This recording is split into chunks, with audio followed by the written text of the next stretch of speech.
Music and poetry and expression are a way to deal and talk about mental health and wellness. And that is what our guest today is going to give us a little insight to on the Hear Me, See Me podcast. Thanks for being here. I'm your host, Melissa Bruner. Hear Me, See Me is a mental health awareness initiative based at WIBW TV in Topeka, the capital of the great state of Kansas. Matt Spezia is with us today. And are you from Kansas originally? Yes, born and raised Leavenworth. Came out to Topeka to go to Washburn and have stayed in the area since. For those who don't know, Leavenworth is kind of like one of our, what you quote unquote prison communities, right? Yeah, first city in Kansas too. Yeah.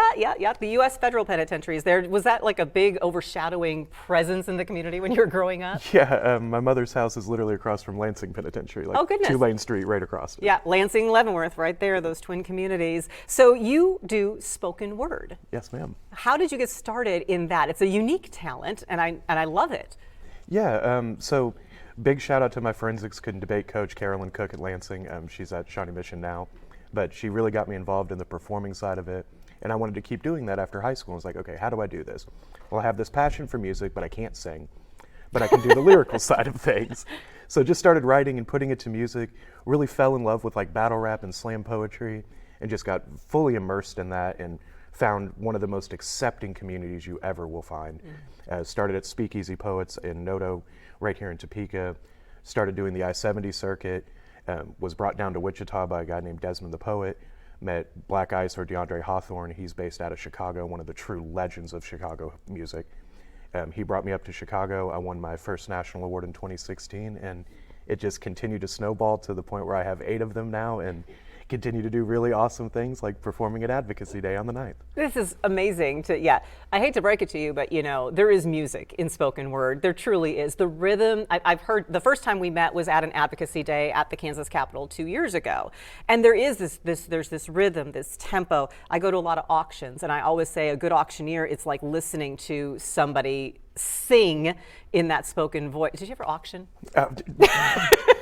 You would be surprised the sheer number of times I've heard that I should get into that, especially in my younger days. My mother constantly wanted me to get involved in that. It's like, no, I like the performing. She's like, this is too. But I've heard that joke a lot. It's just that rhythm, that ebb and that flow, and you do it in those words. You said that you were doing this in high school. Yeah.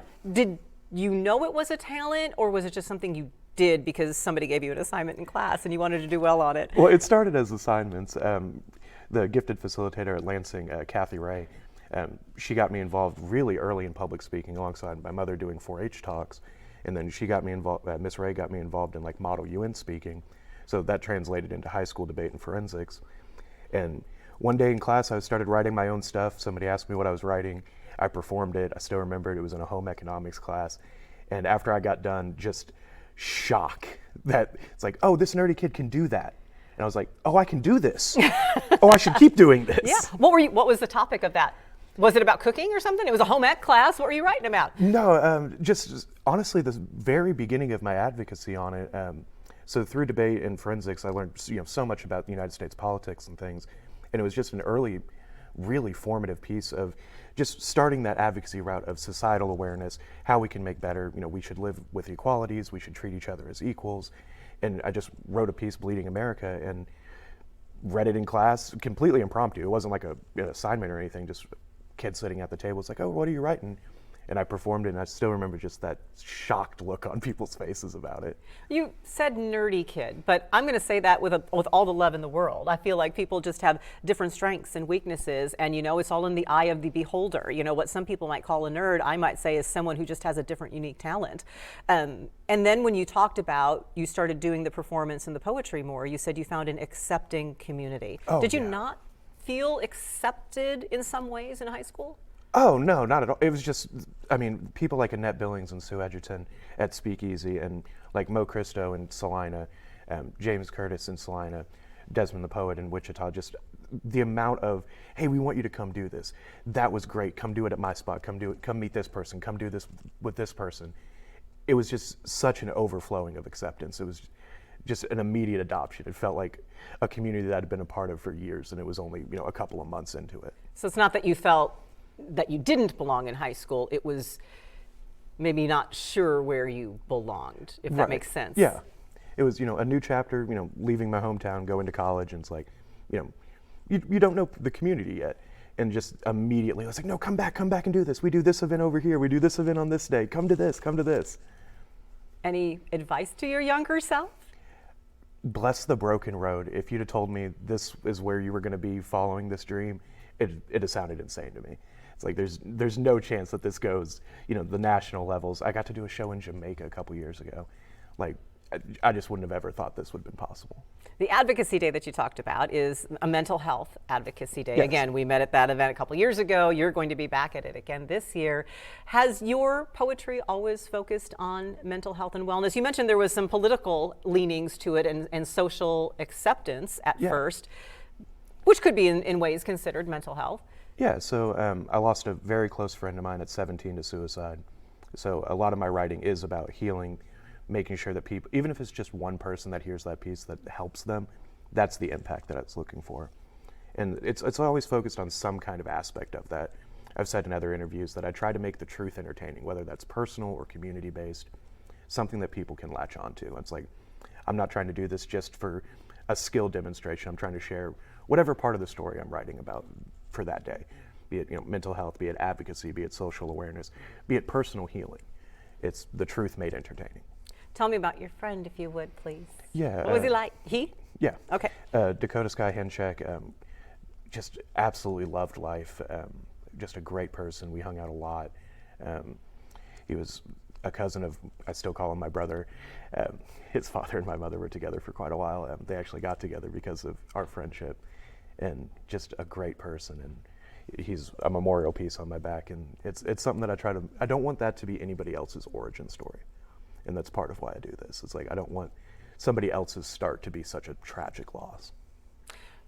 Do you remember any conversations that you had with Dakota, or was it one of those where nothing that you realized in the moment was wrong, but afterward you went, well, maybe there was this or maybe there was that?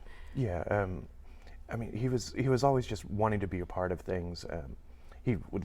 We would write together, just hanging out and just spending a large amount of time together. And it was literally, we were hanging out the night before he ended up committing suicide. And, there's times, especially closer to it, it's like, what could I have done differently? But now that I look back on it, and I've spent over a decade working in mental and behavioral health, I know that I've given back to that situation, and I know that I impact thousands of lives with it. And that's always the goal, is impact and purpose. What was your struggle afterward? I think that sometimes the story of someone who dies by suicide, we forget those who are left behind. And maybe not forget, but we really don't delve into what happens with you. I mean, you're 17. Yeah. That's a lot to deal with at any age, much less when you're 17 and it's your good friend. Yeah, I think that's why I pivoted into being so community-oriented. Marcia, she runs Voice of Lawrence and Words Save Lives out in Lawrence. It's on annual Suicide Prevention Day every year. That was one of the first shows I ever did, was an anti-suicide show. And just keeping that focus on it, of this is the point, this is the impact that I'm going for, this is the life that I want to change. And again, I don't want anybody else to have that origin story.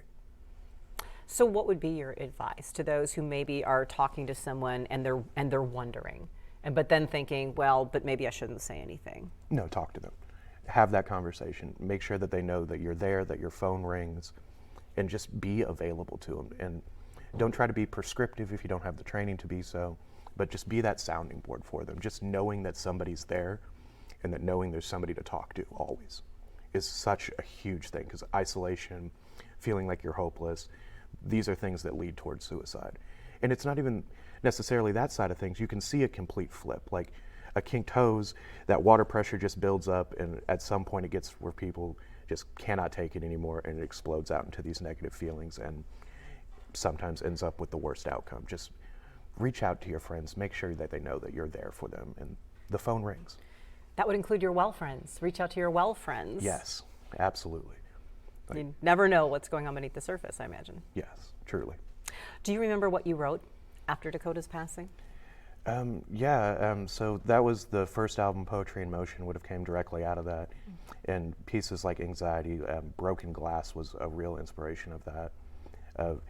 Even though these situations can shatter with enough pressure, with enough time, heat, you can rebuild broken glass. You can melt it back down and make a new image. And you can take that pain and learn how to use tools from it. You can learn from experiences and how to apply those feelings. And instead of feeling remorseful or sorrow from it, it can build into something beautiful from it. That's amazing. And you made that into a poem. Yeah. Broken Okay. glass. Do you remember any opera. of the lines? No, gosh, it's been, it's probably been 9 years now. Yeah, 9 years since We're that all release. getting older, you know. Yes, slowly but surely. Yeah, right? So that became an album? Yes, my first one. What you experienced. How did that writing heal you? Oh, like indescribably. And I know I'm a person of words, but like, there's something cathartic about taking turmoil or even something that's very happy to write about and having it on a page and having it tangible. Like, I always write it on paper first. First, I'm a terrible speller. Thank you, spell check. I speak, I don't spell. I'm one half of your favorite childhood toy. But having a tangible writing, like the kineticism of writing it down, getting it out, and having something that you can use, that you can, manipulate with how you're performing it, the rhythm that you put to it, the pacing, the tonal deliveries, the voice inflections. It creates something usable out of it instead of just rattling in your mind. That process is fascinating to me. So it starts with writing, or does it kind of stew in your head for a bit? Oh, all kinds of things. Like, a new song will inspire it, or I'll have a line that's bouncing around, or, a made-up word that I have in my head that's like, I like the rhythm of this, will sit there. And sometimes it comes out all at once. It's, an explosion of 40 minutes, and I'll have an entire piece done after it. And sometimes it's days, and when you have the lane of inspiration, you got to follow it because it's never consistent. Especially my brain likes to be like, oh, it's time to go to bed. Yeah, you got work in the morning. It's 1 a.m. We have a great idea. Time to get up and write about it. Your sleep is gone for that day. But There are like scraps of paper all over your rooms, all over your house. oh yeah, I got so many different notebooks are all over the place. Just because, like, I have one right next to my bed. I have one on my desk. I have one downstairs in my house. My phone has so many little one-line notes in it. It's just to get it down. Oh my gosh. So how do you not get stuck in your head? Because when you're writing about something like mental health, when you're trying to cope with the pain of loss, getting stuck inside yourself is, I would imagine, a very real danger. So how do you make that balance that you don't get stuck in your head? And that goes back to like getting it out on page. Even if it's a piece that'll never be read, or it's like this doesn't work, but I can see the formations of it. I try to always get it out on paper and not allow it to stew inside of it, because that's just unhealthy. That's not helpful for anybody. And sometimes it does get stuck in there, and then it's, okay, let's relax, let's calm down, let's get the adrenaline out of us, go to bed, wake up, tomorrow's a new day, and then start again on it. I like how you say some of your words too are inspired by hearing a song, by hearing someone else's words. Why is it? What is it about poetry or music that can move us so much and help us realize the feelings that maybe we're experiencing? Yeah, I think especially with music, it's a universal language. It's the rhythm, it's vibrations, it's a feeling. Even if you don't understand the words for somebody, if they're doing it in a different language, you can feel the energy behind it. You can feel the performance, the themes behind it, prolonged eye contact, tonals. Music is universal. And everything spawns from poetry, from, Greek amphitheater performances. It all spawns from poetry. And like rap music, huge inspiration is rhythm-assisted poetry. It all goes back to that source of writing, of translation. I mean, even reading a book, that's a relatively new societal thing. It's verbal storytelling is most of human history. It's that connecting around, the circle connecting around a fire. Food and music are universal languages. You should know I give a lot of concerts in my own house and in my car. Yeah, And I can usually tell how I'm feeling by what songs I'm choosing to, belt out that particular day. And it could be, and you're right, there are times when I'm like, why am I choosing to sing this whole set of songs on this day? Whether it's like, some Jelly Roll, Only Talk to God When I Need a Favor, or Somebody Save Me, and, songs like that. And then another day, I'm like, I'm Walking on Sunshine and doing all those kinds of songs. It's interesting how even that, what you're reading, what words, what music you're singing, what poetry you're speaking out loud, how does it change with the mood that you're in? Yeah, so KRS-One, legend of hip hop, if you don't know, he has a great interview where he talks about auditorial diet, and what you listen to, what you experience influences your mood. Like When we're in a sad mood, we played sad songs. We're happy, we're playing happy songs. And you can really influence how you look at things with your auditorial diet. Same thing with, the diet that you put into yourself. Did you eat junk food all week? You're probably going to feel run down and a little crowdy. But if you were healthy about it, you ate a bunch of roughage and healthy stuff, your body feels better. It's the same thing with your mind, with your audio diet. Okay, so I get it all out by listening to the depressing stuff and go. Do you find yourself choosing different poems on different days, depending where you are? Oh, absolutely. Just self, mood, crowd. What are other performers doing? Is the crowd really feeling that? Do I need to stay in that lane? Do we need to pivot from that? Do we need more, upbeat stuff? Do we need more energetic? Do we need, street stomping things? Or do we need to stay in this, whatever lane it may be? Are we all doing happy stuff? Is this just a great vibe? Or are we all just getting some healing done today? And that's the beauty of poetry. It can be whatever you need it to be. So not everything you do is all heavy. No, not at all. Doom no. and gloom and depressing. No, I have pieces like Flowers, which is just, at my new house, I bought a house out in Alma. There was a beautiful flower garden already planted, and when it came up, I'm like, this just needs to be written about. This is just pretty. I just want to write something pretty. Or I wrote a piece I posted recently. It was just a spider web, and just looking at where it collected bugs at. It's like, oh, this is where it's broken at. This is the points of interest that sustained it. That's where it's not perfect at. It's only perfect where nothing's happened to it.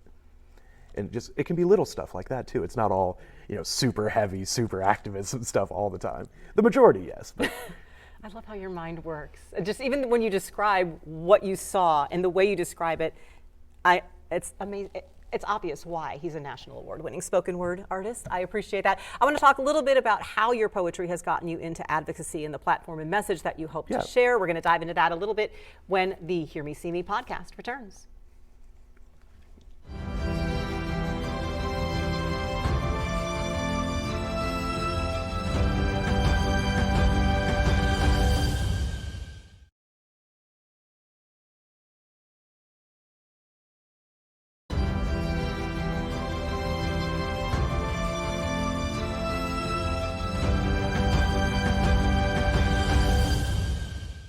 Welcome back into the Hear Me, See Me podcast. We are here with spoken word artist, poet, however you want to describe yourself, Matt Spezia. Thank you so very much for sharing your story. You had mentioned how a lot of your writing was inspired when you lost a friend to suicide when you were 17.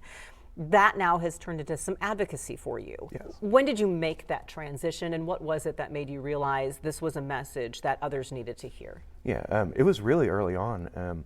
Just having conversations outside a bar that's closed down. That's where Speakeasy Poets used to be held. Sitting out with Huskar Medina and Cal Phoenix, and just having the conversations of, this is how crowd work works. This is how you read a room. This is the impact that you can have, and seeing people receptive to my art. It's like, oh, this can be bigger than just self-healing for me. This can be lessons for other people. Trying to organize a community, trying to rally around community supports, and really getting that type of message out there. So it happened really early. It was only a couple months into my performing of seeing how people reacted to these words. I knew it could be more than that.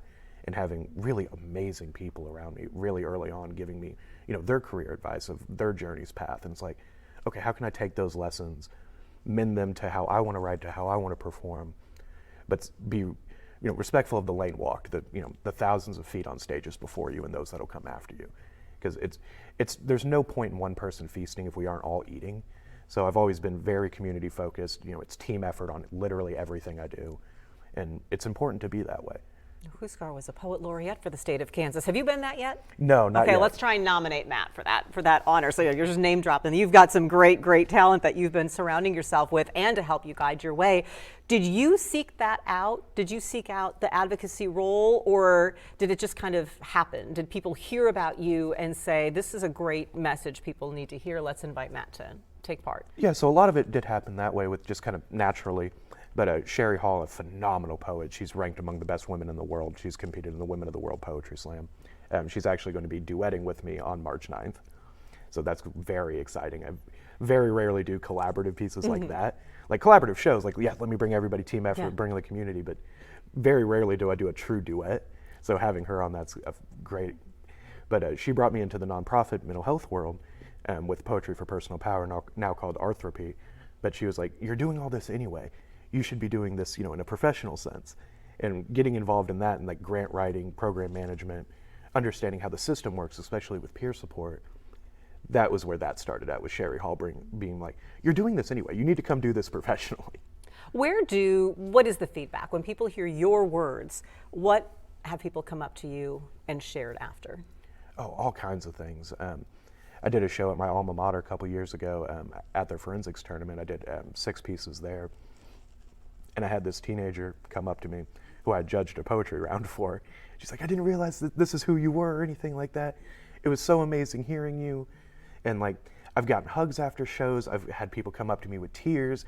I've had people come up to me and be like, that's exactly what I needed to hear today. Just thank you for that. And everything in between it. I mean, there's really nothing like seeing a crowd react to your pieces the way that you wanted to get that message across to them. It's something that's just magical. So it's okay to cry. It's okay if you make people cry. Absolutely. Like, poetry is emotion. It's manifested emotion. It's tangible substance made out of emotion. What does it mean to know that your words can help someone who doesn't know how to get their own words out? The absolute world to me. That is, like, I keep going back to purpose and impact. And even if it's just one person at that show that truly touched, that those words are going to stay with, that's the entire point of it. We all have purpose? Absolutely we do. How do you find it? If you're having trouble, how do you find your purpose? You can start small. Just take a walk, go outside. Really recently I had a friend describe me as wizard in a log cabin on top of a mountain in my leave me alone era. And I'm like, I need to be out in the community more. I need to get back into doing this. This is a part of my life that's missing. Because I haven't done a outside show in a little over a year now. But really getting back into it and making a purposeful commitment back to it. So finding lost pieces of yourself, starting small, just finding something kinetic to do can help a lot of people. But it's going to be individualized, it's going to be unique, but don't feel like it's overwhelming. And it can feel that way. It really can to a lot of people. Just the weight of the world, their experiences, what's recently gone on with them. They can feel overwhelmed and shattering. But just take that next step forward. Take that next progress. Even if it's something really small, like clean your kitchen, make a good meal for yourself, go for a walk, watch some cute animal videos. Like, just find something that, that one smile for the day. Just keep trying to find that one smile and work towards that next sunrise. You sound like you've kind of been through that journey. Yeah, absolutely. Was it after you lost your friend, or has it been kind of this on and off thing in the decade or so since? Yeah, I've always had, issues with depression, issues with anxiety, and that's part of why I write the way that I do, is lessons from myself outwardly, trying to give that, like, no, we can get through this. Like, rule number 1, don't die. You avoided the worst outcome. It can never get better if you don't abide by rule number 1. So just keep that rock foundation of don't die, keep going forward, keep moving forward. That, again, that next sunrise. And when you've felt the lows, is it writing that gets you out of it, or how do you keep yourself from staying at that low? Yeah, writing's a huge part of it. I also like doing painting, just kinetic stuff. I try to be outside more. The sun is a healing factor. Just sitting on the back of your porch, having that sunrise on you. But just finding those little things. Like, I really enjoy miniature painting. It's something that's really detail oriented, but nobody's going to come up to me at the end of the day and be like, oh, you missed a blend right there. Yeah. So I really enjoy that, and obviously writing is a huge part of it for me too. What do we need to keep in mind, though, in terms of, as you say, depression's this beast. It's always kind of like there beneath the surface, waiting to kind of reach up and grab you. But the importance of understanding that sometimes it is there, but that sometimes you are going to be at those lows. Yeah. I think that, I was sharing with you before we started our conversation that with a lot of these conversations, it's an important point to make, that it's not, okay, Matt, you realize that sometimes you deal with depression, just start writing your poetry and it's always going to be perfect. Right, exactly. 24 hours a day, 7 days a week, 365 days a year. That's not real life. It's not. And depression is something that it's okay to struggle with. It is okay to not be okay. But you have to be triumphant in that. To understand, if you struggle like I have with, depression, anxiety, whatever mental health issue you might have with yourself, and it hasn't taken you, you're not struggling with it, it's struggling with you. You're winning. You're actively conquering it. Even if it doesn't feel that way, even if it's, man, I didn't get out of bed today. hey, that next sunrise is still coming. You're beating it. It's struggling with you. It's so funny that you mentioned the sunrise and seeing it because, all right, so many people know, and I've shared before, that I'm a survivor of a violent crime. And when I talk about the aftermath, I always remember that the next morning when I got out of the trunk of my car, it was a beautiful blue day. And the sun came up the next day. So, see, you didn't even know that you were inside my head, Matt, and there you were. The sun came up tomorrow. No matter what that storm was that I was through in the 12 hours before, the sun still came up tomorrow, even if we couldn't see it for the clouds. Yep. You know, and that's so important. It's interesting that you mention anxiety, though, because if you're an anxious person, I always say I'm shy by nature. Nobody believes it. They're like, well, how can you do what you do if you're shy? Yes. Because I just take this deep breath and it forces me to get outside myself. So what's your process? I mean, if you suffer from anxiety, but yet you're doing things in front of a crowd, what is your process for overcoming and making yourself kind of get past that so that you can be part of the world? Yeah, like anxiety is an energy. And it can either overwhelm you if you're keeping it inside, but it's a usable energy too, and translating that energy out. Like, I'm still nervous when I get on stage. All over the country, different countries I've performed in, I'm never not nervous on stage. It's about using that anxiety. Translating it into an energy instead of an internal pressure, using it. Like a conductor moves musicians, you can move your energies and use them that way. So that's what you just have to do sometimes. Yes. I mean, it's a good lesson for life. Sometimes we have to do things that we don't want to do. Yes, I truly. mean, you're not going to be able to do exactly what you want all the time. So that's what you do. You take a deep breath. What is the main message that you hope to impart with people anytime that you're speaking publicly or sharing your words? Yes. I might not be the best version of myself, but I'm going to try to help you find yours.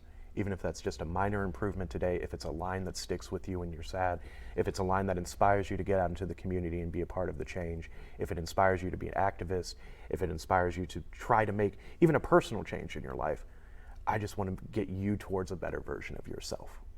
What is your latest work called? Yes, so I'm working on a whole release. It's called 58. It was a number that was very important to me growing up. It was my sports number basically all throughout football and hockey. And it's a reclamation of self project. It's taking a lot of life has happened to me recently and taking those lessons from it and reclaiming self out of that. Getting back to that version of yourself that you feel that you want to share with the public. And it's taken a lot of healing and a lot of introspective and looking at things that I did wrong and lessons that I could have done differently. But it's a reclamation of self project, and it's called 58. So you've had some self-discovery over this past year. Absolutely, I have. Any big lesson you've learned? Some things you must always carry your sword with. Even if you think that the battle is done or you've resolved it, you must always carry your sword in certain aspects. And that is from love, that is from personal growth, that is from goals down the road. Some things you always still have to carry that sword and banner for. It's not okay just to put them down. Some things are so important that you can never rest on. Is this back to the political and social activism portion of what you came from? Partially, yes. Okay. But I mean, the world's been an interesting place. yes, to put it lightly. Mm-hmm. But also it's about understanding a lot of myself and the importance of loving aspects and not letting that go and not being complicit in that to continue to grow a garden about it. Any favorite lines? Oh gosh, yeah, like we are triumphantly okay, even in our darkest days, without the sunrise in the midnight hours when stars twinkle and our light does not shine from our eyes. We are triumphantly okay. That is a perfect message, I think, on which to end our conversation. Matt, thank you so very much. We appreciate you. We appreciate you sharing yourself and your insights and your knowledge and your light with all of us, because the light shines even when we can't always see it. But no matter what, your light is there, and we hear you, we see you. Thank you so much for having me.